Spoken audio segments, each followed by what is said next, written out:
طوبہ صدیقی جنان والا اسلم ایک غریب لیکن نہایت ہونہار طالب علم تھا۔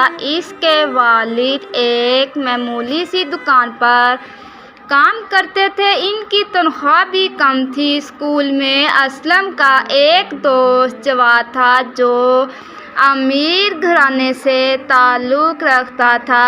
ایک روز اسلم کے والد سڑک کے حادثے میں زخمی ہو کر معذور ہو گئے۔ اگلے دن اسلم اسکول گیا تو کسی بھی کام میں اس کا دل نہیں لگ رہا تھا۔ وہ سارا دن پریشان بیٹھا رہا۔ اس کے دوست جواد نے جب اس کی یہ حالت دیکھی تو پوچھے بغیر نہ رہ سکا۔ اسلم، کیا بات ہے؟ تم مجھے کچھ پریشان سے لگ رہے ہو۔ جواد نے پوچھا۔ کچھ نہیں، بس تھوڑا سا سر درد ہے۔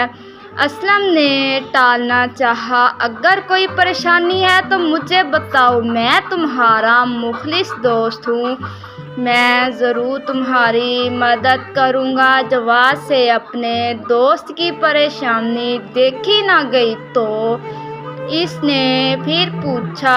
اسلم نے سوچا کہ وہ اگر جواد کو اپنا سارا مسئلہ بتا دے تو شاید اس کے دل کا بوجھ کچھ کم ہو جائے۔ اسلم نے اپنے ابو جان کے بارے میں ساری بات جواد کو بتا دی اور ساتھ یہ بھی بتایا کہ کام پر نہ جانے کی وجہ سے اس کے والد کو تنخواہ بھی نہیں مل سکے گی۔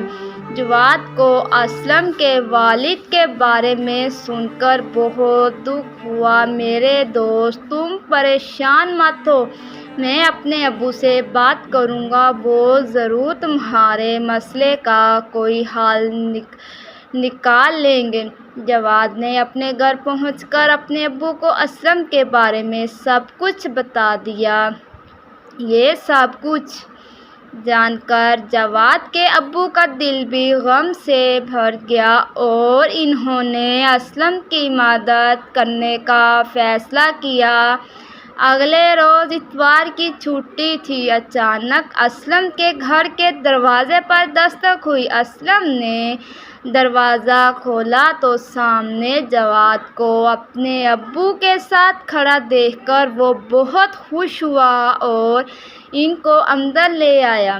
جواد کے ابو نے بات شروع کی اور اسلم کے ابو کو تسلی دی۔ آپ بالکل نہ گھبرائیں، جب تک آپ مکمل صحت یاب نہیں ہو جاتے گھر کے خرچ کی طرف سے بے فکر ہو جائیں۔ دواؤں کا خرچ اور اسلم کی فیس کا بندوبست بھی ہو جائے گا۔ ہم کوشش کریں گے کہ آپ کے گھر والوں کا پوری طرح سے خیال رکھیں۔ یہ سن کر اسلم کے ابو کی آنکھیں آنسوؤں سے بھر گئیں اور انہوں نے جواد کے ابو کا بہت شکریہ ادا کیا اور اس سے اسلم اور جواد کی دوستی مضبوط ہو گئی۔ اگر آپ کو ہماری ویڈیو پسند آئی ہے تو ہمارے یوٹیوب چینل کو سبسکرائب ضرور کیجیے۔ شکریہ۔